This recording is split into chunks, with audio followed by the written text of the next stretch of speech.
أعوذ بالله من الشيطان الرجيم. بسم الله الرحمن الرحيم. لإيلاف قريش إيلافهم رحلة الشتاء والصيف فليعبدوا رب هذا البيت الذي أطعمهم من جوع وآمنهم من خوف. الحمد لله رب العالمين، والصلاة والسلام على أشرف الأنبياء والمرسلين نبينا محمد وعلى آله وصحبه أجمعين. اللهم انفعنا بما علمتنا وعلمنا ما ينفعنا وزدنا علما وعملا وتوفيقا برحمتك يا أرحم الراحمين. رب اشرح لي صدري ويسر لي أمري واحلل عقدة من لساني يفقه قولي. سورة قریش مکی صورت ہے، اور یہ صورت پچھلی سورہ کا اگلا حصہ کہہ سکتے ہیں، یا اس کا موضوع پچھلی صورت سے متصل اور ملا ہوا موضوع ہے، جڑا ہوا موضوع ہے، اور اسی وجہ سے ابی بن کعب رضی اللہ تعالی عنہ، جو کہ معروف تھے قاری ہونے کی نسبت سے، نبی اکرم صلی اللہ علیہ وسلم سے انہوں نے قرآن لیا، اور آپ صلی اللہ علیہ وسلم نے یہ بھی کہا کہ کسی نے قرآن سیکھنا ہے تو ابی بن کعب سے سیکھے۔ ابن ام مکتوم کا بھی آتا ہے، عبداللہ بن عباس ہیں ان کے بارے میں کہ ان سے، عبداللہ بن مسعود ان سے سیکھا جائے، یا پھر ان کے بارے میں بھی آتا ہے۔ معروف قراء صحابہ میں سے ابی بن کعب رضی اللہ تعالی عنہ تھے۔ ان کا اپنا لکھا ہوا مصحف تھا، اپنے لیے، خود کے لیے انہوں نے مصحف لکھا، یعنی نبی اکرم صلی اللہ علیہ وسلم سے جو وحی نازل ہوتی، آیات نازل ہوتی، ان آیات کو لکھتے اور اس کو اپنے پاس رکھتے۔ خاص اس چیز کا اہتمام کیا۔ ایک تو کتاب وحی تھے، اور پھر یہ بھی انہی میں سے تھے، لیکن انہوں نے اپنے لیے اس چیز کا خاص اہتمام کیا کہ ہم اس چیز کو لکھیں اور ترتیب وار پورا قرآن میرے پاس موجود ہو۔ تو کہتے ہیں کہ حضرت ابی بن کعب رضی اللہ تعالی عنہ کے پاس اپنا قرآن، ذاتی قرآن موجود تھا ان کے پاس۔ باقی صحابہ تھے، کسی کے پاس کچھ حصہ موجود ہے، کسی کے پاس کوئی صورت موجود ہے، کسی کے پاس کوئی دوسری صورت ہے، کوئی دوسرا حصہ ہے، مکمل نہیں ہے۔ انہوں نے محنت کر کے جمع کیا اور انہوں نے اس کو اپنے پاس ذاتی استعمال کے لیے رکھا۔ اور چونکہ ان کا قرآن میں علم بہت زیادہ تھا قرات کے لحاظ سے اور اس کے الفاظ کے لحاظ سے، تو نبی اکرم تو صحابہ کرام اور ان کے بعد جو تابعین اور علماء ان کے بعد رہے، سلف کے جو علماء رہے، انہوں نے خاص اہتمام کیا بہت ساری چیزوں کے اندر، قرآن کی تفسیر کے بارے میں بھی، اور قرآن کی صورتوں کی ترتیب کے بارے میں، اور باقی قرآن کی صورت کی شکل کے متعلق کہ وہ کس طرح کیسے ہے۔ اس میں ابی بن کعب رضی اللہ تعالی عنہ کا مصحف اس کو دلیل بنایا جاتا ہے کہ ابی بن کعب کے مصحف کے اندر یہ صورت ایسے اور ایسے ہے، یا ابی بن کعب رضی اللہ تعالی عنہ ان کے مصحف میں اس صورت کے اندر یہ لفظ اس طرح اور اس طرح لکھا گیا ہے۔ تو اس لیے مفسرین فرماتے ہیں کہ ابی بن کعب رضی اللہ تعالی عنہ کا جو مصحف تھا، اس کے اندر کہتے ہیں کہ ہم نے دیکھا کہ سورۃ الفیل اور سورۃ القریش، ان دونوں کے درمیان بسم اللہ نہیں موجود۔ اور اسی طرح حضرت عمر رضی اللہ تعالی عنہ سے بھی آتا ہے کہ انہوں نے ایک دفعہ نماز پڑھائی، نماز کے اندر سورۃ الفیل اور قریش پڑھی اور بسم اللہ درمیان میں نہ پڑھا۔ وجہ کیا ہے؟ وجہ موضوع اس کا اتنا ایک دوسرے سے ملتا جلتا ہے کہ کچھ لوگوں کے ذہن میں یہ بات آئی کہ یہ دونوں ایک ہی صورت ہے، ان میں بسم اللہ پڑھنے کی ضرورت نہیں ہے۔ لیکن جو جمہور صحابہ کرام ہے اور باقی جمہور علماء ہے، سب نے یہ بات کہی کہ نہیں، یہ ایک مستقل الگ صورت ہے، سورۃ الفیل سے اس کا تعلق صرف اتنا ہے کہ اس کا موضوع جڑتا ہے سورۃ الفیل کے ساتھ، ملتا ہے سورۃ الفیل والے موضوع کے ساتھ، باقی اس کا انداز بیان اس کا بالکل مختلف ہے سورۃ الفیل کے ساتھ۔ اور سورتوں کے اندر یہ اصول تفسیر کے جو علماء ہیں انہوں نے یہ بات بیان کی کہ ہر سورت کا انداز بیان تھوڑا مختلف ہوتا ہے، اور دوسری صورت اس کو ملایا نہیں جا سکتا، اور اس میں یہ اس بات کو بھی دلیل بنایا جاتا ہے کہ چونکہ انداز بیان مختلف ہے اس لیے یہ دونوں صورتیں علیحدہ صورتیں ہیں، ان کو ایک ساتھ نہیں ملایا جائے گا، ان کو ایک صورت نہیں سمجھا جائے گا۔ وہاں پر سورۃ الانفال اور توبہ ہے، اس میں انداز بیان موضوع کے ساتھ انداز بیان بالکل ایک ہے۔ وہاں پر خاص طور پہ یعنی آتا ہے کہ نبی اکرم صلی اللہ علیہ وسلم نے بسم اللہ نہیں پڑھی، اور کچھ علماء نے یہ کہا کہ یہ مستقل حصہ ہے، سورۃ التوبہ جو ہے مستقل حصہ ہے سورۃ الانفال کا، لیکن یہاں پر یہ دونوں صورتیں علیحدہ صورتیں ہیں اگرچہ ان کا موضوع ایک دوسرے سے ملتا جلتا ہے۔ فرماتے ہیں کہ سورۃ القریش کے بارے میں ایک مختصر چیز یہ ہے کہ نبی اکرم صلی اللہ علیہ وسلم کو اللہ تعالیٰ نے یہ اس سفر کے متعلق نبی اکرم صلی اللہ علیہ وسلم کی توجہ دلائی، جو سفر اہل عرب کیا کرتے تھے اپنی سردی کے موسم میں اور اپنے گرمی کے موسم میں، معروف تجارتی سفر تھا جس کو عرب سردی اور گرمی کے موسم میں کرتے تھے، اس سفر کی طرف نبی اکرم صلی اللہ علیہ وسلم کے اللہ تعالیٰ توجہ دلا رہے ہیں، اور اس میں اس کی وجہ ہے ایک،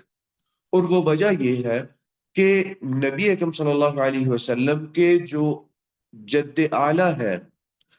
جن کا نام قصی ہے، قصی بن کلاب، ان کے والد کا نام کلاب تھا، یہ قصی ہے، معروف نبی اکرم صلی اللہ علیہ وسلم کے اجداد میں سے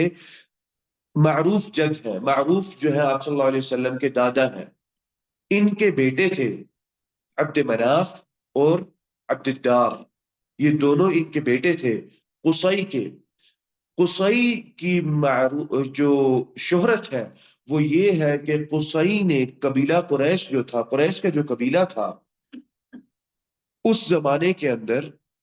یہ پورے جزیرہ عرب کے اندر منتشر تھے، یہ لوگ مل کر اکٹھے ایک ساتھ نہیں رہتے تھے، یہ پھیلے ہوئے تھے، اور ان کی معاشی حالت بہت خراب تھی،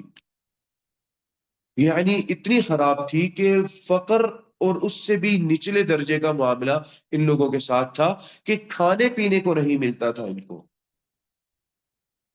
تو قصی جو کہ جد اعلیٰ ہے نبی اکرم صلی اللہ علیہ وسلم کا، انہوں نے یہ پھر کیا کہ قریش کے جتنے بھی قریش کے قبائل ہیں ان تمام قبائل کو جمع کیا، اور جمع کر کے مکہ کو اختیار کیا اپنی رہائش کے لیے، اس لیے قصی کو مجمع کے لقب سے بھی جانا جاتا ہے، یا پھر قصی کو اس بات سے بھی جانا جاتا ہے کہ قصی وہ ہیں جنہوں نے مکہ میں آ کے بسیرا کیا، مکہ کی جو کمیونٹی ہے اس کی شروعات قصی نے کی۔ اسماعیل علیہ السلام تھے، رہے اسماعیل علیہ السلام، یمنی قبائل آئے ان کے ساتھ اسماعیل علیہ السلام رہے، ان کی زبان سیکھی، اس کے بعد وقت کے ساتھ یہاں پر لوگوں نے رہنا بند کر دیا تھا، اس کے بعد پھر اس شہر کی تجدید کس نے کی یا نئے سرے سے اس شہر کو کس نے بسایا، وہ تھا قصی، نبی اکرم صلی اللہ علیہ وسلم کا 5ویں جد میں سے یہ بندہ ہے۔ نبی اکرم صلی اللہ علیہ وسلم کے والد ہیں عبداللہ، ان کے والد عبد المطلب، عبد المطلب کے والد ہیں عبد مناف، عبد مناف کے والد ہیں قصی، بلکہ عبد مناف کے والد آپ صلی اللہ عبد المطلب ہے، عبد المطلب کے بعد ہاشم ہے، پھر عبد مناف ہے، اور پھر قصی ہے۔ قصی کے مختلف بیٹے تھے، عبد مناف، ان دونوں کے درمیان جب قصی نے مکہ شہر شروع کیا تو وہاں پر چونکہ اساس یہ تھے، اصل یہ تھے، تو لوگوں نے کہا کہ آپ ہی ہمارے حاکم بنے، آپ ہی ہمارے سردار بنے۔ قصی گئے، قصی کے بعد مکہ کی سرداری، متعدد بیٹے تھے لیکن مکہ کی سرداری دو بیٹوں میں تقسیم ہوئی، عبد مناف اور عبد الدار کے اندر تقسیم ہو گئی۔ عبد مناف اپنے والد کی زندگی کے اندر ہی انہوں نے شہرت پانا شروع کر دی لوگوں کے درمیان، اپنے معاملات، اپنی عادات، اپنی بہت ساری چیزوں کی وجہ سے لوگوں کے درمیان عبد الدار سے زیادہ عبد مناف نے شہرت پانا شروع کر دی، اور عبد مناف کی ہی جو خاندان ہے اس سے پھر نبی اکرم صلی اللہ علیہ وسلم، آگے آپ صلی اللہ علیہ وسلم آتے ہیں، یعنی عبد مناف، پھر ہاشم، پھر عبد المطلب، اور پھر اس کے بعد عبداللہ، پھر اس کے بعد نبی اکرم صلی اللہ علیہ وسلم محمد بن عبداللہ۔ تو اس طرح قصی نے جب قریش والوں کو آ کے جمع کیا، اور وہ بھی اس سوچ پہ جمع کیا کہ ہم آ کے مل کر رہیں گے، جب مل کر رہیں گے ہماری قوت ہوگی، ہمارے درمیان الفت پیدا ہوگی، ہمارے درمیان معرفت ہوگی ایک دوسرے کی، اور حالات کی معرفت ہوگی کہ کیا معاملات ہمارے چل رہے ہیں۔ تو پھیل کے رہنا، منتشر رہنا، اس میں کوئی فائدہ نہیں ہے، اور کون سا کوئی ہم منتشر رہ کر اچھی زندگی گزار رہے ہیں۔ تو مکہ ایک جگہ ہے، یہاں پر آ کے ہم لوگ سارے جمع ہو جاتے ہیں۔ مکہ میں اس وقت بھی اللہ تعالی کا گھر موجود تھا، بیت اللہ اس وقت موجود تھا، لیکن اس کا اہتمام لوگوں نے چھوڑ دیا، اور پھر اس کے ساتھ عرب کے لوگوں نے بھی اس کا اہتمام چھوڑ دیا۔ صرف حج کے وقت میں لوگ آتے، یہاں پر حج ادا کرتے اور چلے جاتے یہاں سے۔ بہت کم لوگ یہاں پر رہ رہے تھے، بلکہ نہ ہونے کے برابر لوگ تھے۔ اس لیے جو قصی تھے انہوں نے واپس مکہ بنایا، اور جب قصی نے مکہ بنایا اس وقت زمزم کا پانی موجود نہیں تھا، زمزم کا کنواں بند ہو چکا تھا۔ اسی لیے آتا ہے کہ عبد المطلب نے زمزم کا پانی نکالا تھا۔ تو عبد المطلب نے اگر نکالا تھا تو حضرت اسماعیل علیہ السلام کا واقعہ کیا ہے؟ اس سے بات یہ پتہ چلتی ہے کہ زمزم کا کنواں دب گیا تھا، ختم ہو گیا تھا، اور عبد المطلب نے پانی کا، زمزم کا پانی کہتے ہیں عبد المطلب کو خواب آئی، اور اس خواب کے بعد انہوں نے دو چار بار خواب آئی، اس کے متعلق پوچھا، اور اس جگہ کے بارے میں بھی خواب آئی کہ اس جگہ پہ جائیں، کہتے ہیں وہاں پہ کھودنا شروع کیا عبد المطلب نے۔ حالات اتنے سخت تھے پانی کے کہ لوگ پیاس سے مر رہے تھے، اتنے حالات سخت تھے مکہ میں پانی کے۔ خاص طور پہ جو بنی ہاشم ہے، بنو ہاشم قبیلہ، خاص طور پہ وہ کچھ پانیوں کی تقسیم تھی، تو بنو ہاشم قبیلے کے پاس اس طرح پانی نہیں تھا، تو بنو ہاشم قبیلے کی سخت حالت تھی، ایسی حالت کہ مر رہے ہیں، اور دوسرے قبائل کے لوگ دیکھ رہے تھے کہ یہ مر رہے ہیں، لیکن پانی چونکہ اتنی خطرناک حد تک کم تھا کہ کسی نے جرت نہ کی کہ ہم پانی دے لیں۔ انہوں نے کہا ہم آپ کو دیں گے تو ہمارے خاندان مر جائیں گے۔ کہتے ہیں ان کی آنکھوں کے سامنے بنی ہاشم کے لوگ کھود رہے ہیں، پیاسے ہیں، کوئی کسی کو پانی نہیں دے رہا۔ کہتے ہیں کچھ لوگ پیاس سے مرے بھی، اور کہتے ہیں کہ حالت اتنی خراب ہو گئی تھی کہ ہر بندے نے، بنو ہاشم کے قبیلے کے ہر آدمی نے اپنی قبر کھود لی، کہ اتنے زیادہ قبیلے کے لوگ ہیں، کہاں یہ لوگ ہمیں پانی نہیں دے رہے، ہمیں کہاں یہ لوگ دفن کریں گے۔ ہر بندے نے اپنی قبر کھود لی، اور یہ بات جو ہے آپس میں انہوں نے کر لی کہ جو بھی فوت ہوگا اپنے قبر کے پاس، اپنی اپنی قبر کے پاس بیٹھ جائے، ہم کرتے رہیں گے، کھودنے کا معاملہ کرتے رہیں گے، لیکن تب تک اپنی اپنی قبر کے پاس بیٹھے رہیں، جب وہاں سے فارغ ہوں گے قبر کے پاس آ جائے، تاکہ اگر کوئی فوت ہو تو ہم آپس میں ہی مل کر اس کو دفن کر دیں، اور جب آخری بندہ فوت ہوگا تو پھر اتنا تو باقی قبائل کے لوگ کر سکتے ہیں کہ قبر بھی کھودی ہوئی ہے تو اس کو دفن کر دیا جائے اور اوپر مٹی ڈال دی جائے، لیکن زیادہ لوگ ہوں گے تو نہیں کریں گے، یہ لوگ ہمیں پانی بھی نہیں دے رہے، تو زیادہ ہوں گے ہم ایسے ہی پڑے رہیں گے، اس لیے اپنی اپنی قبر کھود رہے۔ اللہ تعالیٰ کا کرنا اس طرح ہوا کہ ان کو پانی مل گیا، جب پانی ملا تو وہ وافر پانی تھا، اب دوسرے قبائل کے لوگ آنا شروع ہوئے، تو اس وقت عبد المطلب نے کہا کہ اب میں پانی نہیں دیتا کسی کو، آپ اپنا پانی دیکھیں جہاں سے دیکھنا ہے، میں پانی نہیں دوں گا، یہ مجھے خواب آئے اور اس خواب کے بعد میں نے آپ کی مدد بھی طلب کی، آپ لوگوں میں سے کسی نے میری مدد نہیں کی۔ اس سے پہلے وجہ تھی کہ لوگوں نے مدد نہیں کی، وہ وجہ یہ تھی کہ عبد المطلب جو تھے وہ ان کا شروع میں یہ بات تھی کہ یہ پانی صرف میرا ہوگا تو میں ہی اس کو کھودوں۔ لوگوں نے کہا کہ ہمیں بتائیں، ہمیں کوئی بات کریں، کیونکہ سردار تھے عبد المطلب۔ اس کی وجہ سے پھر لوگوں نے غصے میں آ کے یہ بات کہی، ٹھیک ہے ہمیں نہیں بتاتے تھے اور اب نکل بھی نہیں رہا تو ہم کیوں آپ کی مدد کریں اور ہم کیوں پانی دیں آپ کو۔ تو مکہ کی صورتحال یہ ہو چکی تھی۔ اس کا مطلب یہ ہے کہ قصی سے لے کر عبد المطلب تک، جو کہ کہنے کہ 4 پشتیں بنتی ہیں، تین پشتیں بنتی ہیں، ان لوگوں نے زمزم نہیں پیا، ان کو زمزم کا پانی میسر نہیں تھا۔ عرب کے دوسری قبائل یا دوسرے علاقوں سے کنووں سے پانی لے کر لایا جاتا تھا، یا مکہ کے اندر ہی دوسری جگہوں پر پانی موجود تھا۔ وہ اتنا وافر نہیں تھا، جو کہ صحرا ہے مکہ، اتنا زیادہ نہیں تھا جتنا جس طرح عبد المطلب کو اللہ تعالیٰ نے پھر زمزم عطا کیا۔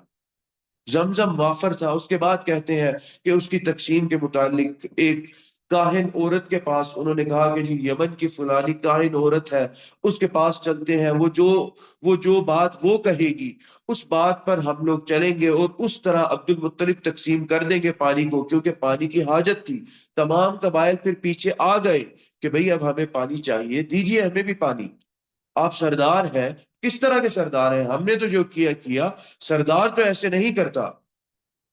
وہ کہتے تھے کہ نہیں میں پانی نہیں دوں گا۔ اس کے بعد کہتے ہیں کہ وہ اس کاہنہ کے پاس جا رہے تھے، ان کو پھر خواب آیا کہ بھئی پانی کاہنہ تو نے نہیں دیا، کاہنہ جو ہے اس کی وجہ سے تو نہیں ملا، پانی تو اللہ کی وجہ سے ملا ہے،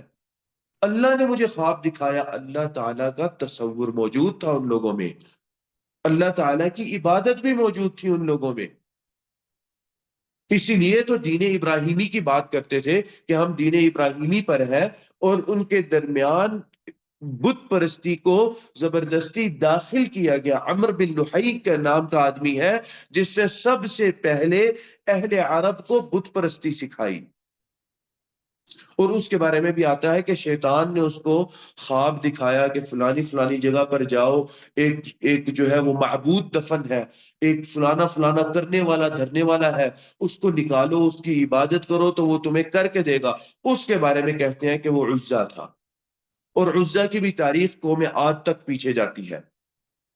تو اس طرح یہ آہستہ آہستہ چیزیں جو ہے بنتی رہیں، ان کے پاس آتی رہیں۔ اللہ تعالیٰ کے تصور ہونے کی وجہ سے عبد المطلب سفر سے واپس آ گئے۔ انہوں نے کہا چونکہ اللہ نے پانی یہ مجھے دیا ہے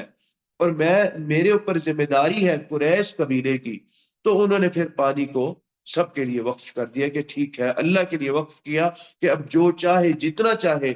جس طرح چاہے پینا چاہتا ہے پیے۔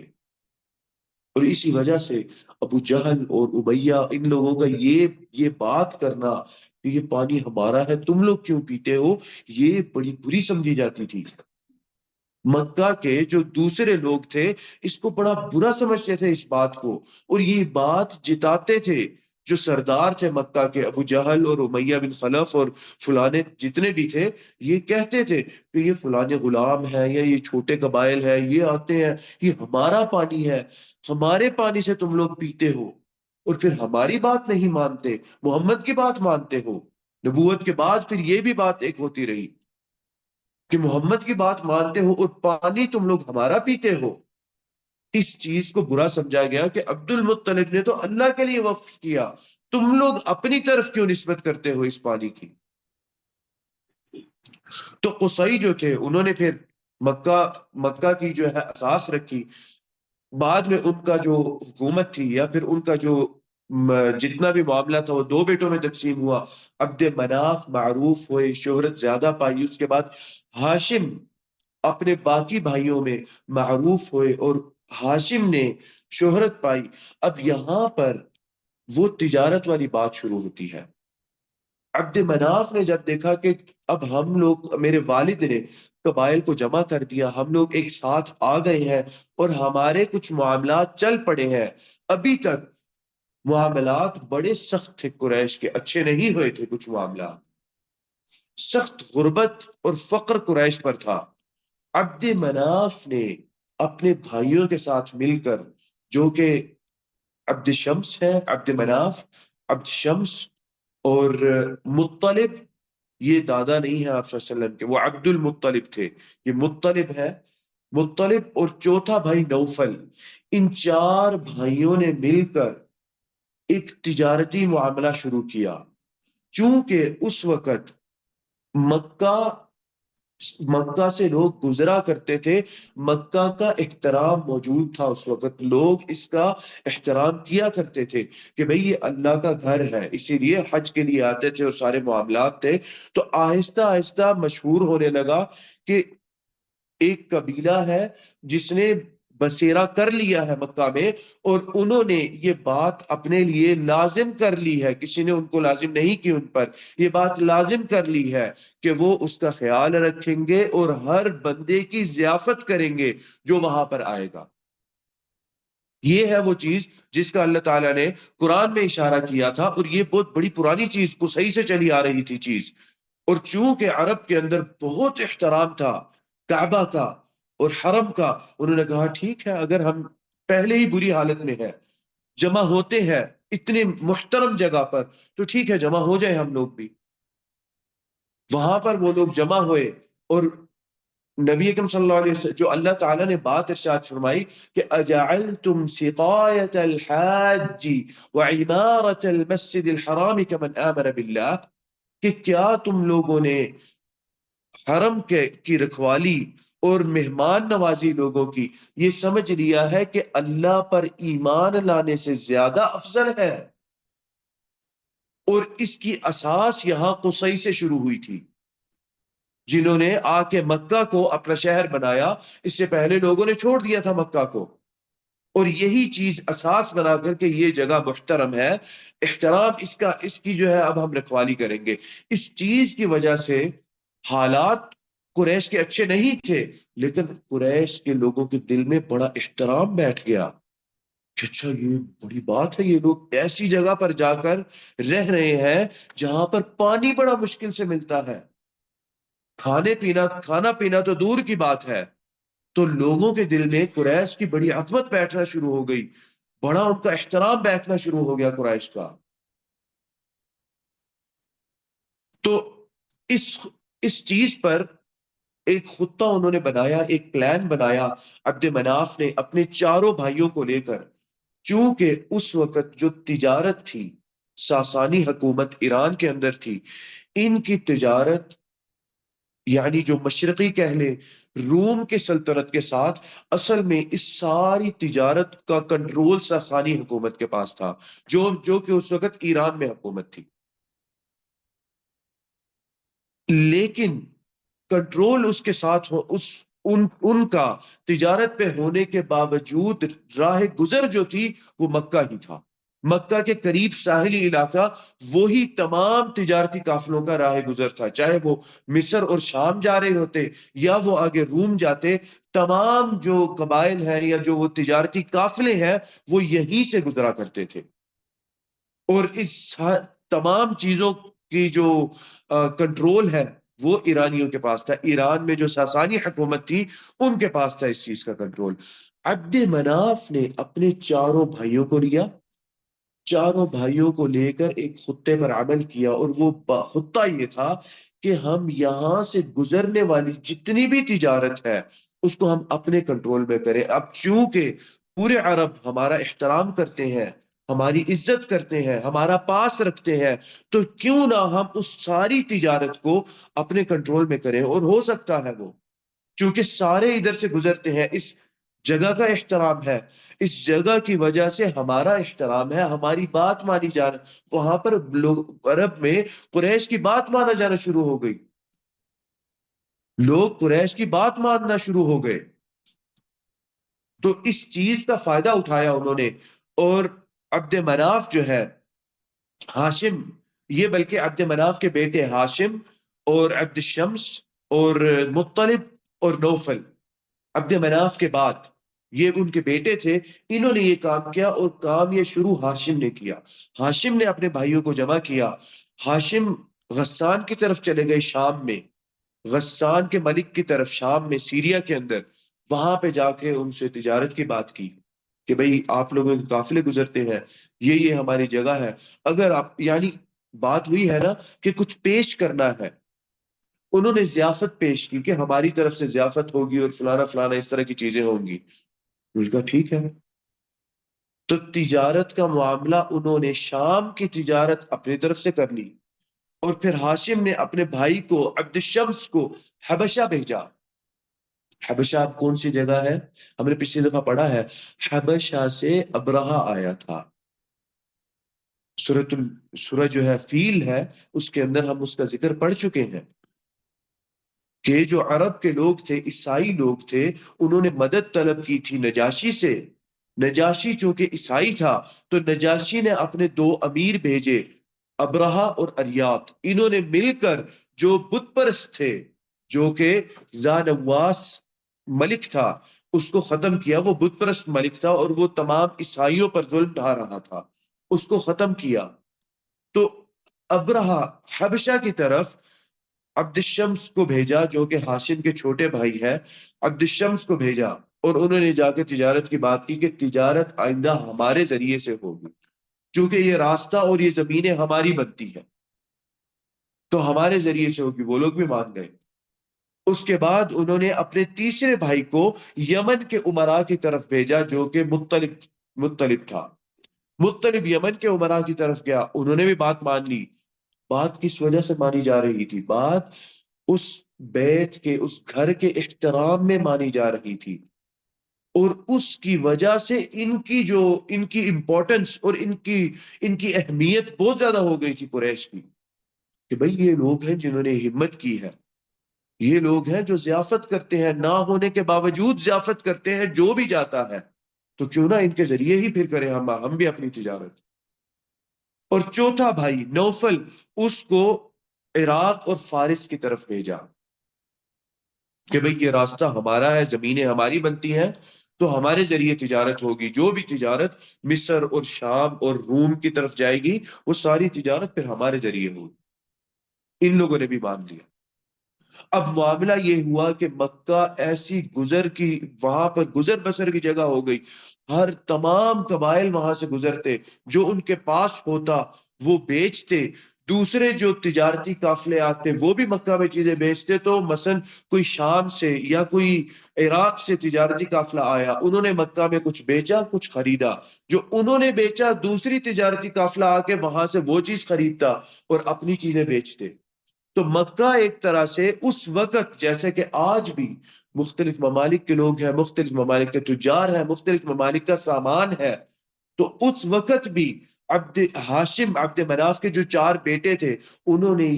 یہ کرنے میں وہ کامیاب ہو گئے کہ مکہ کو ایسی جگہ بنا دیا کہ اگر آپ فلانے ملک نہیں جانا چاہتے تو مکہ چلے جائیں، اس مکہ میں آپ کو اس ملک کا سامان مل جائے گا، اس ملک کی سوغات آپ کو مکہ میں مل جائے گی۔ مکہ ایک ایسی جگہ بن گئی تھی، لوگ دوسرے ممالک کی چیزیں لیتے، اپنے ملک کی چیزیں چھوڑ کے جاتے، اس طرح تجارت جو ہے لوگوں کی رہی۔ اور اس کے ساتھ قریشیوں نے کیا کام کیا؟ ایک تو اس کو گڑھ بنا دیا، مکہ کو تجارت کا ہب بنا دیا، بزنس کا، اور اس کے بعد قریشیوں نے یہ کام کیا کہ اپنے الگ سے تجارتی قافلے لے جانا شروع ہو گئے۔ اپنا تجارتی قافلہ بھی، مکہ کی کوئی پیداوار کوئی چیز نہیں تھی سوائے زمزم کے، لیکن اس کے باوجود اہل مکہ کے پاس، قریشیوں کے پاس جو سامان آتا اس کے الگ سے پھر قافلے لے جانا شروع ہو گئے، اور اس کی لوگوں کو آسانی رہنا شروع ہو گئی کہ اچھا ہمیں ہمیشہ نہیں، کم سے کم سال میں ایک دفعہ قریش کے لوگ اپنا سامان تو لے کر آتے ہیں، تو چلو بار بار نہیں جانا پڑے گا ہمیں مکہ۔ اس چیز کی وجہ سے لوگوں نے ان کے ساتھ تجارت رکھی، اور یہ ایک پوائنٹ تھا جو ابرہہ،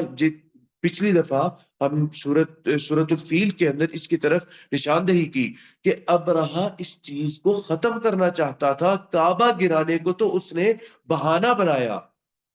اصل میں اس کا معاملہ یہ تھا کہ تمام یہ جتنا بھی تجارتی معاملہ ہے، اس تمام معاملے کو حبشہ کی طرف کیا جائے، تجارت کو حبشہ کی طرف کیا جائے۔ نجاشی کے نزدیک اہمیت ابراہہ کی بڑھ جائے گی، ابراہہ کی اہمیت بڑھی، اس طرح مال اور تجارت لے کر آیا، تو اگلا کینڈیڈیٹ تو ابراہہ خود ہی ہو جائے گا، کنگ بننے کا، ملک بننے کا۔ اگلا کینڈیڈیٹ ویسے ہی ابراہہ ملک خود اس کو کہہ دے گا کہ میرے جانشین تم ہوگے، میرے بعد تم نے بننا ہے۔ تو وہ اصل میں گیم ساری طاقت کی تھی، لیکن ابراہہ سے ہوا کچھ اور معاملات وہ کچھ اور ہو گئے۔ اللہ تعالیٰ نے اپنے گھر کی حفاظت فرمائی اس طریقے سے، اس انداز سے، سورۃ الفیل کے ساتھ جو سورۃ القریش ہے اس کا موضوع ملتا ہے۔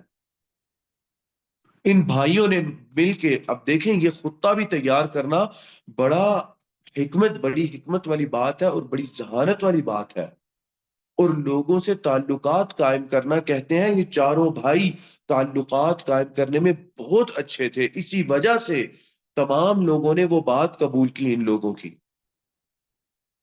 اہمیت تھی اور عظمت تھی، سب کچھ تھا، کعبہ کا احترام تھا، اس کی وجہ سے انہوں نے اپنی اہمیت بنائی، ان کی اہمیت عرب کے نزدیک ہو گئی۔ اور جب تجارت کا سارا رخ مکہ کی طرف ہو گیا تو ان کے پاس مال و متاع آنا شروع ہو گیا۔ جب مال آنا شروع ہوا تو اپنے آپ لوگوں کے نزدیک ان کی زیادہ اہمیت ہو گئی۔ جب مال آنا شروع ہوا تو کہتے ہیں عرب میں عدد کے لحاظ سے اگرچہ سب سے غریب تھے قریش اور بری حالت تھی ان کی، عدد کے لحاظ سے سب سے بڑا قبیلہ قریش ہی تھا، اور یہ جمع ہو گئے سارے۔ یہ تیسری چیز ایک اور بن گئی کہ عدد میں بھی سب سے زیادہ ہے، تو کیوں نہ ان کی ہی بات مانی جائے۔ ایسی جگہ پر رہتے ہیں جو زمین سب سے اہم زمین ہے، جس کا سب سے زیادہ احترام ہے، تو کیوں نہ ان کی بات مانی جائے۔ تو اپنے آپ ان ساری چیزوں کی وجہ سے قریش اپنے آپ تمام عرب کے قبائل کا سردار کی صورت انہوں نے اختیار کر لی، اور لوگوں نے پھر اس کا فائدہ ایک اور بھی ہوا۔ جب انہوں نے تجارتی قافلے شروع کیے، اب اللہ تعالیٰ نے اس صورت کے اندر مختصراً ان تجارتی قافلوں کا ذکر کیا، 4 یا 5 آیتیں ہیں، صورت ختم کر دی۔ وجہ کیا تھی؟ وجہ یہی تھی کہ لوگوں کے نزدیک یہ تمام چیزیں بڑی معروف تھیں، اس وقت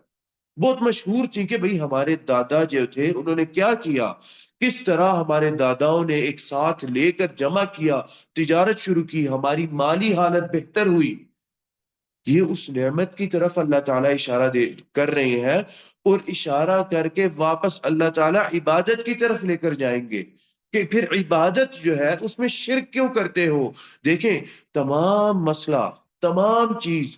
یہ جتنا بھی ہے اس کا پس منظر ہے سورت کا، یہ سارے کا سارا جو اس کا موضوع ہے سورت کا، یہ کس لیے ہے؟ تاکہ اللہ تعالیٰ توحید سکھائے۔ ہر چیز پورے قرآن کے اندر آپ دیکھیں گے، جتنی بھی چیزیں ہیں وہ ان کا دائرہ ہے، وہ ارد گرد گھومتی ہیں تو توحید کے گرد گھومتی ہے، ان کی اینڈنگ ہوتی ہے تو توحید پہ ہوتی ہے، اختتام ہر چیز کا توحید پہ ہوتا ہے، کہ توحید کے لیے، اس کو سمجھانے کے لیے اللہ تعالیٰ نے یہ باتیں بیان کی۔ اسی لیے یہ جو 4 بھائی تھے، ہاشم اور مطلب اور عبد شمس اور نوفل، ان 4 بھائیوں کو اصحاب الایلاف کہا جاتا تھا۔ ایلاف کے الفت سے ہے، جوڑنے والے، یہ 4 بھائی جوڑنے والے ہیں۔ ان لوگوں نے سب کو جوڑ دیا تھا، لوگوں کے نزدیک ان کی بڑی اہمیت ہو گئی تھی۔ بنو عبد الشمس، بنو مطلب، بنو ہاشم، بنو نوفل، یہ 4 قبیلے بہت اہم قبیلے ہو گئے تھے۔ اسی لیے تمام قریش کے جتنے بھی قبائل تھے ان میں سب سے زیادہ اہمیت ان 4 قبیلوں کو حاصل تھی، اور ان 4 میں سب سے زیادہ اہمیت بنی ہاشم کو حاصل تھی۔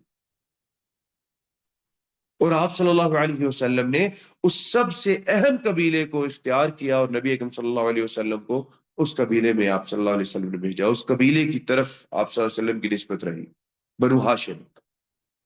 تو یہ تمام جو تھے اس چیز کی طرف اللہ تعالیٰ نے یہاں پر اشارہ کیا، کیونکہ یہ ایلاف جو تھا یہ لفظ معروف تھا اور لوگ جانتے تھے کہ اصحاب الالاف وہ 4 بھائی ہیں جنہوں نے ہم سب کو جوڑا۔ اب تجارت کا معاملہ یہ ہوتا، اس سے پہلے عرب کا معاملہ یہ تھا کہ عرب کا کوئی قبیلہ بلا استثناء کوئی ایسے قبیلہ نہیں تھا جو اپنی زندگی میں کوئی ایک رات بھی سکون کے گزارتا، خدشہ رہتا، کیونکہ ان آپس میں لڑائیاں رہتی تھی، خدشہ رہتا کہ کوئی آ کے غارت کر دے گا، کوئی لڑائی کر دے گا، کوئی چڑھائی کر دے گا، ہمیں پتہ نہیں ہوگا۔ پورا عرب اس طرح کی خوف کی کیفیت میں رہتا۔ ان کو اللہ تعالیٰ نے امن عطا کیا،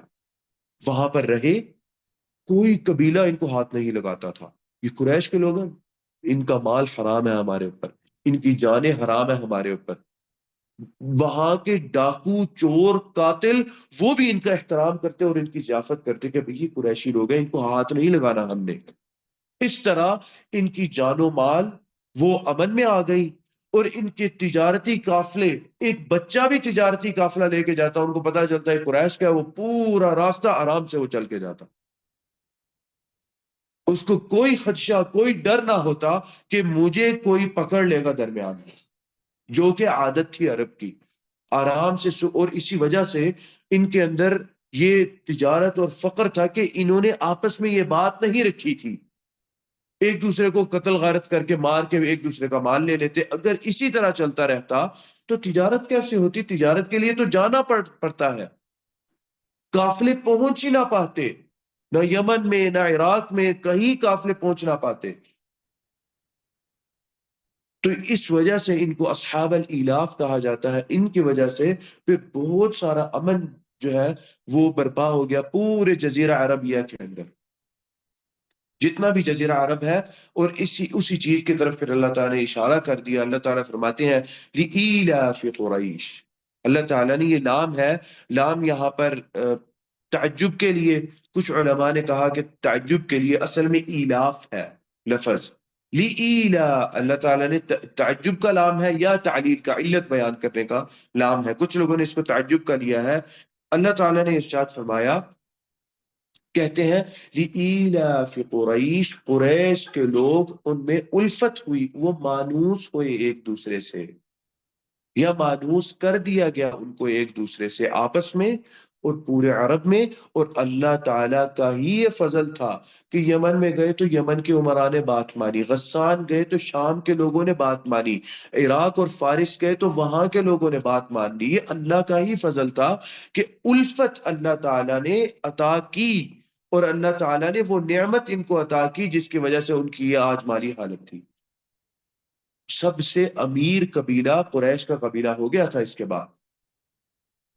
اور اسی کو پھر فائدہ اٹھاتے ہوئے، اسی چیز کا، اسی امن کا فائدہ اٹھاتے ہوئے باقی قبائل نے اپنی تجارت شروع کی، اور اسی خطے پہ چلتے ہوئے کہ بھئی اچھا جو قریش کرتے ہیں ہم بھی پھر وہ کرتے ہیں۔ اور پھر ان کو سمجھ آئی کہ امن کی اہمیت کیا ہے، امن نہیں ہوگا، ایک دوسرے کو مارتے پھریں گے تو کوئی تجارت ہی نہیں کر سکے گا، کوئی جا ہی نہیں سکے گا، کوئی کچھ بیچ نہیں سکا اور کچھ خرید نہیں سکا، تو تجارت کیسے ہوگی؟ ہم راستہ کاٹ کے اس کو قتل کر دیں گے، ختم کر دیں گے، تو تجارت کیسے ہوگی؟ اونٹ بھیڑ بکریاں بس یہی تھے ان کے پاس، اس کے علاوہ پورے عرب کے اندر کچھ بھی نہیں تھا۔ تو اس چیز کا فائدہ پھر قبیلہ ثقیف ہے، اور پھر دوسرے قبائل ہیں جو کہ دوسرا سب سے بڑا قبیلہ تھا، طائف میں رہتا تھا، آج بھی یہ لوگ طائف میں ہی رہتے ہیں، ثقفی کے نام سے معروف ہیں، طائف میں رہتے ہیں یا پھر منتشر ہیں دنیا میں تجارت کرنے کے لیے، لیکن اپنی اصل پر آج بھی فخر کرتے ہیں کہ بھئی ہم تو اہل طائف ہیں۔ انہوں نے بھی تجارتیں شروع کی، اللہ تعالیٰ نے ان کو بھی مال عطا کیا۔ تو اس تمام چیز کی طرف کہ اللہ تعالیٰ نے اس چیز کی وجہ سے پورے عرب پر ایک نعمت کی تھی، اور وہ یہ والی نعمت تھی کہ اس طرح کی غربت سے نکالا اللہ تعالیٰ نے۔ یہ سوچ کس نے دی؟ ہاشم کو، جو کہ عبد مناف کا بیٹا تھا، ہاشم کو اللہ تعالیٰ کی طرف سے یہ سوچ آئی کہ ہم جوڑے سب کو، اور یہ تجارتی معاملہ جو چلتا ہے، جو کہ ہماری طرف سے ہو کے رومی سلطنت کی طرف جاتی ہے تجارت، کیوں نہ ہم اس کو اپنے کنٹرول میں کریں؟ وہ ایران نے اپنے کنٹرول میں کیا ہوا ہے، ایران نے اس کو اپنے ہاتھ میں رکھا ہے، کیوں نہ ہم اس کو اپنے ہاتھ میں رکھیں؟ ہماری زمین ہے یہ۔ تو اس تمام چیزوں کی وجہ سے لوگوں نے اس چیز کو قبول کیا، اور لوگوں نے تمام تجارتوں کا معاملہ اہل مکہ کے ساتھ کر لیا۔ اور اس کے بعد پھر اللہ تعالیٰ کی نعمت ہوئی کہ اللہ تعالیٰ نے ان کو زمزم عطا کیا، اور اللہ تعالیٰ نے پھر وہ ابرہہ والا معاملہ ہوا، اس چیز کی وجہ سے ان کا اللہ پہ یقین اور زیادہ ہو گیا۔ جیسے کہ ہم نے پڑھا کہ ابرہہ کے معاملے کے بعد جو ہاتھیوں والا معاملہ تھا، اس کے بعد کئی سال لوگ اہل مکہ صرف اللہ کی ہی عبادت کرتے رہے، کسی بت کی عبادت نہ کی انہوں نے۔ یہ 360 جتنے تھے، ان تمام کا ان کو خود پتا تھا کہ یہ ہمیں جتنی نعمتیں ہیں، امن ہے، ہماری تجارتیں ہیں، ہمارے قافلے ہیں، یہ سب کچھ ہے، یہ اللہ تعالیٰ کی طرف سے ہے، یہ 360 بتوں کی وجہ سے نہیں ہے۔ یعنی توکل ان کا اور اللہ پہ اس لحاظ سے ایمان کہ وہ رب ہے، شاید آج کے مسلمان سے بھی ان کا زیادہ تھا، لیکن الوہیت کا معاملہ ان کا بہت کمزور تھا، بلکہ وہ تھا ہی نہیں۔ الوہیت میں، عبادت میں، وہ چونکہ اپنے آباء و اجداد سے وہ چیز لی تھی تو وہ چھوڑنے کا دل نہیں کرتا تھا، لیکن عقل ان کی بھی اس بات کو تسلیم نہیں کرتی تھی کہ کرنے والا تو رب ہے، پتہ نہیں ہم عبادت ان کی کیوں کرتے ہیں۔ لیکن چونکہ ہمارے آباء و اجداد نے دیا، ہمارے باپ دادا نے دیا، تو ہم اس کو کیسے چھوڑ سکتے ہیں؟ اِنَّا وَجَدْنَا آبَاءَنَا عَلَىٰ أُمَّةٍ وَإِنَّا عَلَىٰ آثَارِهِمْ مُقْتَدُونَ۔ ہم نے اپنے آباء و اجداد کو اس دین پر پایا، اور ہم ان کے آثار پر ہی چل رہے ہیں، ان کے قدموں پر ہی چل رہے ہیں۔ تم کیوں آ کے ہمیں یہ ایک اللہ کی عبادت کا کہتے ہو، لا الہ الا اللہ تفلحوا والی بات کرتے ہو؟ ہمارے پاس تو ان کے نزدیک تو فلاح یہی تھی جو دنیا میں ان کو مل رہا تھا، جس کا ان کے اندر تکبر پیدا ہو چکا تھا۔ ہم سب سے امیر قبیلہ ہے، ہماری بات دھتکاری نہیں جاتی، تمام لوگ ہمارے نیچے آتے ہیں، کوئی ہم سے اوپر نہیں ہے، مال میں ہم سب سے زیادہ ہیں۔ یہ تمام چیزیں تھیں، ایسے ہی نہیں ابو جہل کے ذہن میں اتنا خناس تھا، اتنا تکبر تھا اس کے ذہن میں چھوٹے لوگوں کے متعلق کہ بھئی یہ چرواہا کیوں نبی بن گیا؟ اللہ کو من القریتین عظیم، اللہ نے اس کو قرآن میں بھی بیان کیا کہ کوئی دو بستیاں، عظیم بستیاں، ان میں سے کوئی اور نہیں ملا تھا نبی بنانے کے لیے۔ اللہ تعالیٰ نے فرمایا اہم یقسمون رحمت ربک، کہ یہ لوگ تقسیم کریں گے اللہ کی رحمت؟ نحن قسمنا بینہم، ہم ہیں تقسیم کرنے والے۔ اور اس تقسیم کا یقین تھا ان کو، کیونکہ یہ ربوبیت کے اندر چیز آتی ہے، الوہیت میں نہیں آتی۔ ربوبیت کا مطلب ہے کہ اللہ تعالیٰ خالق ہے، مالک ہے، رب ہے، دینے والا ہے، تقسیم کرنے والا ہے، اس چیز پر ان کا یقین تھا۔ اس لیے اللہ تعالیٰ نے فرمایا کہ نحن قسمنا بینہم، اے اللہ کے نبی صلی اللہ علیہ وسلم یہ بات بتلا دیجئے ان کو کہ ہم نے ان چیزوں کی تقسیم کی، ہم نے یہ نبوت جو عطا کی، جس طرح کی ہم نے عطا کی آپ کو، اس میں ان کا کوئی حق نہیں ہے، کوئی وہ بات کرنے کے کا لائق نہیں ہے کہ وہ یہ بات کہے کہ بھئی دو اور بستیوں میں سے ایک ہے، چھوٹا سا ہی آدمی، یتیم آدمی ملا تھا جس کے ماں باپ نہیں ہے، جو اپنے دادے کے ساتھ رہا وہ بھی چلا گیا، اور پھر اپنے چچا کے ساتھ ہے۔ تو بہت ساری چیزیں تھیں جن کو اللہ تعالیٰ یعنی بار بار یاد دہانی کراتے اور یاد دلاتے لوگوں کو، اور مختلف انداز اور طریقوں سے اللہ تعالیٰ بتلاتے اور مفہوم سمجھاتے۔ ہر چیز کا ایک پس منظر رہتا، ہر آیت کا ایک سبب رہتا کہ کیوں اللہ یہ بیان کر رہے ہیں، اس کی وجہ کیا ہے۔ عرب کے ذہن کے اندر اس کے ساتھ ایک موضوع جڑا ہوتا،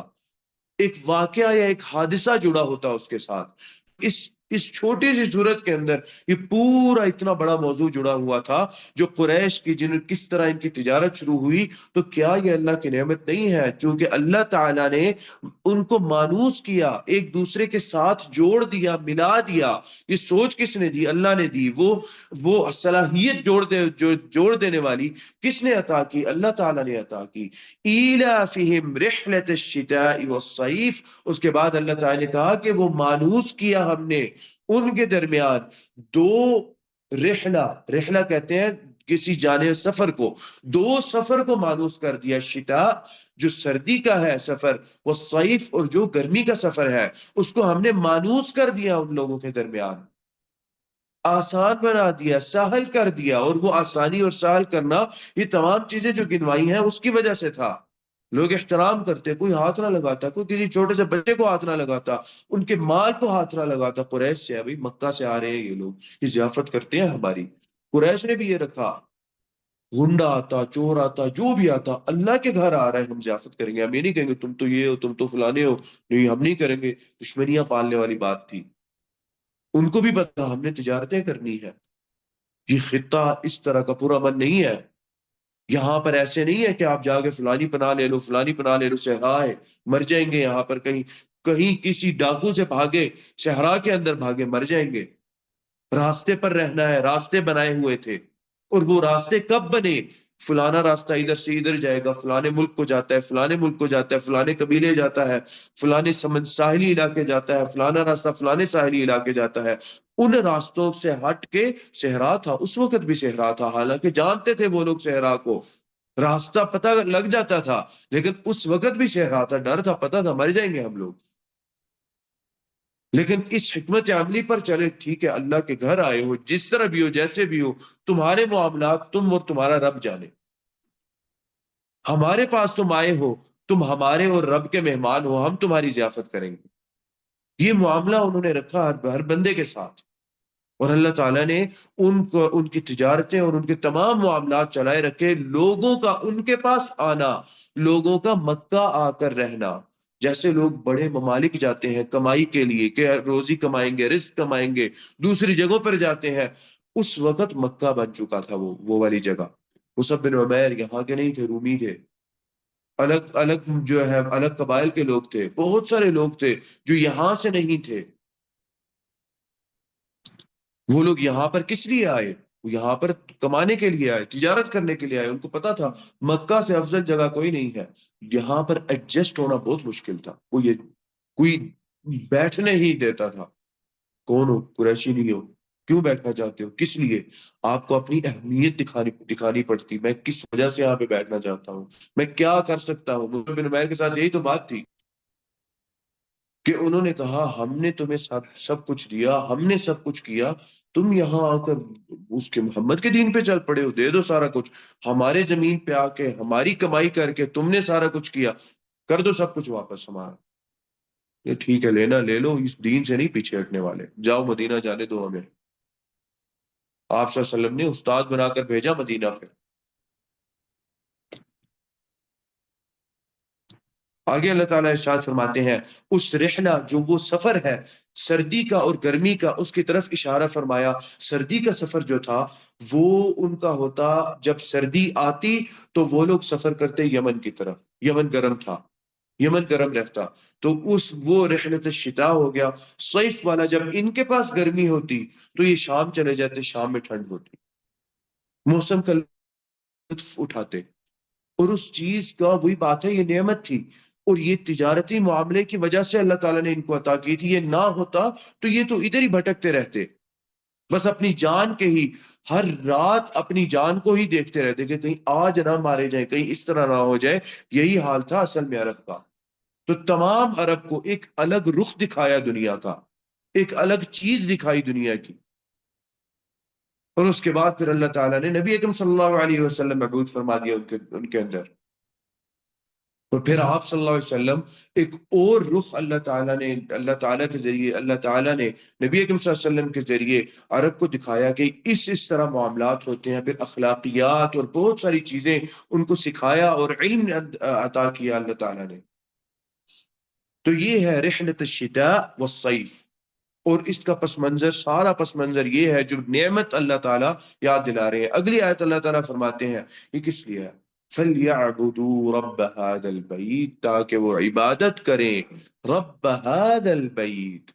اس بیت کی طرف اشارہ کیا جس کی وجہ سے قصی بن کلاب یہاں پر لے کر آیا انہیں، کہ کوئی بات نہیں ہے، اللہ کا گھر ہے، ہم اس کے رکھوالے بنیں گے، یہاں پہ حالات سخت ہیں، کوئی بات نہیں ہے،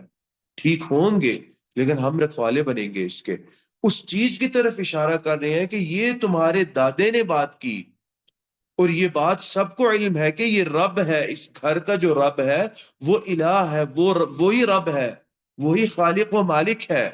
تو فَلْيَعْبُدُوا رَبَّ هَذَا الْبَيْتِ، اس گھر کا جو رب ہے اس کی ہی عبادت کرو تم لوگ۔ اس سارے مضمون کو اللہ تعالیٰ نے وائنڈ اپ کیا اور توحید کی طرف لے گئے۔ کس انداز سے دیکھیں اللہ تعالیٰ توحید کی طرف لے کر گئے ہیں پورے موضوع کو۔ اور اس آیت کی ہی وجہ سے جن علماء نے شروع میں بات کی تھی کہ کچھ علماء نے کہا، یہ چند علماء ہیں انہوں نے کہا کہ یہ مدنی صورت ہے، اور جمہور علماء کہتے ہیں، باقی سارے علماء یہ کہتے ہیں کہ یہ مکی صورت ہے۔ اس آیت کی وجہ سے بھی انہوں نے دلیل بنائی اس آیت کو کہ رب هذا البیت، وہ بیت یہی تھا، قریب تھا، ان کے پاس تھا، تو اسی لیے اس پاس والے گھر کی طرف اشارہ کیا اللہ تعالیٰ نے، رب هذا البیت، اس گھر کا رب جو تمہارے پاس ہے، جو گھر عبادت کی طرف اللہ تعالیٰ لے کر آ گئے۔ آگے اللہ تعالیٰ فرماتے ہیں الذی، وہی بات ہے، اب بہت اہم چیز کی طرف اللہ تعالیٰ نے اشارہ کیا، یاد دلائی وہ چیز جس کے لیے انسان جیتا ہے اس دنیا کے اندر، کیونکہ اب زندگی تو مل گئی، اب آگے زندگی گزارنی ہے۔ وہ الگ بات ہے کہ ایک ہدف اللہ تعالیٰ نے نبی اکرم صلی اللہ علیہ وسلم کے ذریعے ہمیں دیا اور ہمیں یہ بتایا کہ ہم نے تم لوگوں کو پیدا کس لیے کیا؟ عبادت کے لیے پیدا کیا۔ وما خلقت الجن والانس الا لیعبدون، لیکن دنیاوی امور کی کہ ان کے اس سے پوائنٹ آف ویو سے دیکھا جائے تو انسان کو یہی لگتا ہے کہ یہی ایک سبب ہے، اب زندگی دے دی اللہ نے، مرنا تو نہیں ہے، تو کھانے پینے کی ضرورت ہے، کھانے پینے کے لیے کمائی کی ضرورت ہے، اس چیز کی طرف اللہ اشارہ کرے۔ الذی، وہ جو، یعنی وہ رب، الذی کی جو نسبت ہے وہ رب کی طرف ہے، یہ وہ رب ہے اطعمہم، جس نے تمہیں کھلایا، من جوع، تمہاری بھوک کی حالت میں، بھوکی حالت میں اس نے تمہیں کھانا عطا کیا، جس کے لیے وہ لوگ، یہ سارا اصحاب ایلاف والا معاملہ ہوا، جو چار بھائیوں کا معاملہ ہوا، آپ صلی اللہ علیہ وسلم کے اجداد کے جو چار بھائی تھے انہوں نے معاملہ کیا کہ تجارت لے کر آئے تاکہ ہماری کمائی ہو، ہماری کمائی ہوگی تو ہم کھائیں گے پیئیں گے، کھائیں گے پیئیں گے تو پھلیں گے پھولیں گے، ہماری طاقت بڑھے گی، ہمارے باقی معاملات آگے چلیں گے، امن رہے گا ہمارے پاس۔ اس چیز کی طرف اشارہ کر رہے ہیں کہ وہ رب، اس بیت کا رب کون ہے؟ وہ اس بیت کا رب وہ ہے جس نے تمہیں کھانا عطا کیا تمہاری بھوک کی حالت میں، وَآمَنَهُمْ، اور ان کو امن عطا کیا، من خوف، ڈر سے۔ کون سا ڈر ہے؟ یہی قتل و غارت والا ڈر ہے، جس ڈر میں عرب کے لوگ اپنی زندگی گزار رہے تھے، عرب کے لوگ جس انداز سے چل رہے تھے، کہتے ہیں کوئی ایسی رات نہ ہوتی جس میں کوئی ڈرا نہ ہوتا کہ آج کچھ ایسا نہ ہو جائے، آج کچھ ایسا نہ ہو جائے۔ لڑائی کرنے کے معاملے میں ویسے ہی بڑے شیر تھے یہ لوگ، چھوٹا سا معاملہ ہوتا 40 لڑائیاں کرتے۔ ایک آدمی نے، ایک قبیلے کے آدمی نے، یہ معروف بات ہے، ایک قبیلے کے آدمی نے دوسرے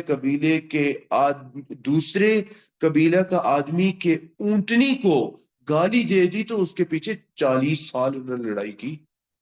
40 ایک دوسرے سے لڑتے رہے، جنگ چلتی رہی، اور اس جنگ کا سبب بیان کرتے تو یہی بیان کرتے کہ جی فلانے قبیلے کے آدمی نے فلانے قبیلے کے آدمی کی اونٹنی کو گالی دے دی تھی۔ آپ صلی اللہ علیہ وسلم کا معاملہ کیا تھا؟ آپ صلی اللہ علیہ وسلم کا معاملہ یہ تھا کہ حضرت علی رضی اللہ تعالیٰ عنہ، طاقت تھی حضرت علی رضی اللہ تعالیٰ عنہ کے اندر بچپن سے ہی۔ کہتے ہیں حضرت علی رضی اللہ تعالیٰ عنہ نے، اس وقت شراب حرام نہیں ہوئی تھی، کہتے ہیں حضرت علی رضی اللہ تعالیٰ عنہ نے پی، اور پی کے کہتے ہیں آئی تھنک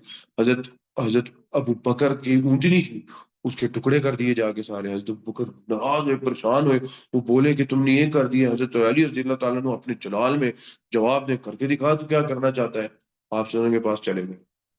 آپ صلی اللہ علیہ وسلم، علی نے یہ کیا، آپ صلی اللہ، پھر وہاں سے شروع ہوا شراب کی حرمت والا معاملہ شروع ہوا۔ بتانے کی بات یہ ہے کہ آپ صلی اللہ علیہ وسلم عرب کو اس پوائنٹ تک لے آئے تھے کہ اتنی حالت ہونے کے باوجود کوئی لڑائی بڑائی کچھ بھی نہیں، آپ صلی اللہ علیہ وسلم نے دونوں کے درمیان معاملات سیدھے کروا دیے، اچھا ٹھیک ہے کوئی بات نہیں ہے۔ لیکن اس وقت معاملہ یہ ہوتا کہ گالی دے دی، 40 سال تک جو ہے جنگیں لڑتے رہے، اپنے بچوں کو قربان کرتے رہے، اور یہی سبب ہوتا کہ اپنے بچوں کو کلب کا نام دیتے، اپنے بچوں کو حمار کا نام دیتے، جانوروں کے نام اپنے بچوں کو دیتے، تاکہ لوگ ہمارے بچوں سے ڈرے، بھئی اس کے بچے کیسے، اس کے یعنی نام سے ڈرے۔ یہ نام اس وجہ سے دیے جاتے، جنگوں کی وجہ سے،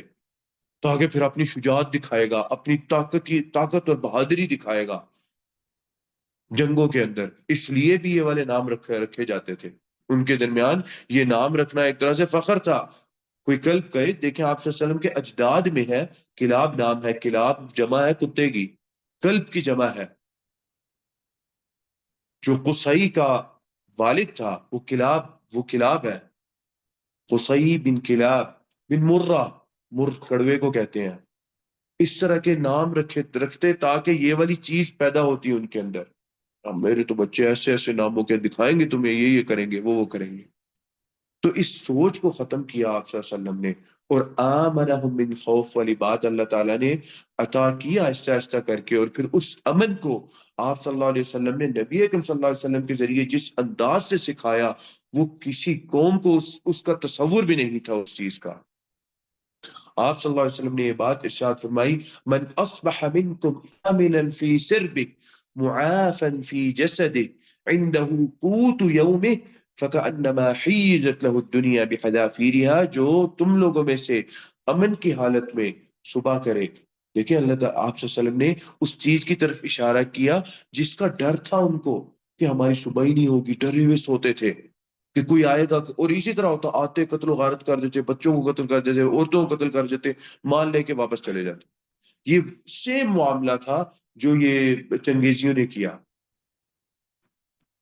آتے قتل و غارت کرتے، لوگ عورتوں کو غلام بناتے، بوڑھوں کو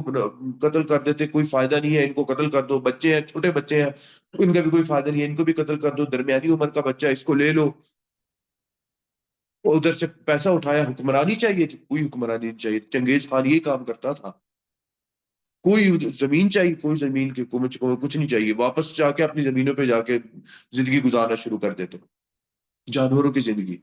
کچھ بھی نہیں تھا، اور یہی معاملہ عرب میں چل رہا تھا۔ تو نبی اکرم صلی اللہ علیہ وسلم نے کہا جو صبح کرے امن کے ساتھ، من اصبح منکم آمنا فی سربہ، اپنے گھر میں، معافا فی جسدہ، عافیت میں، کوئی بیماری نہیں ہے اس کے جسم کو،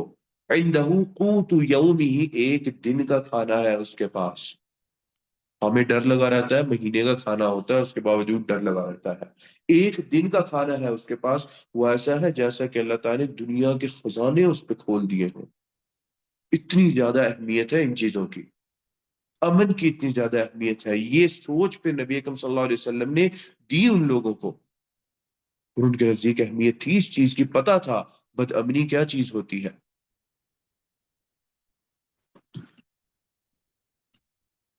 اللہ تعالیٰ سے دعا ہے کہ جو کہا اور جو سنا اللہ تعالیٰ عمل کرنے کی توفیق عطا فرمائے۔ چھوٹی چھوٹی صورتیں ہیں، ان کی تفصیلات اور ان کے مفہوم اور ان کے معانی پڑھ کے انسان دنگ رہ جاتا ہے کہ کیا اللہ تعالیٰ ان کو سکھانا کیا چاہتے تھے، کس چیز کی طرف اللہ کا اشارہ تھا۔ ہم عام معنی اس کا پڑھیں تو ہم کہتے ہیں اچھا ٹھیک ہے، ٹھیک ہے، تجارت ہوتی تھی، تجارت کی طرف، لیکن یہ سارا جو نیچے کا مفہوم ہے،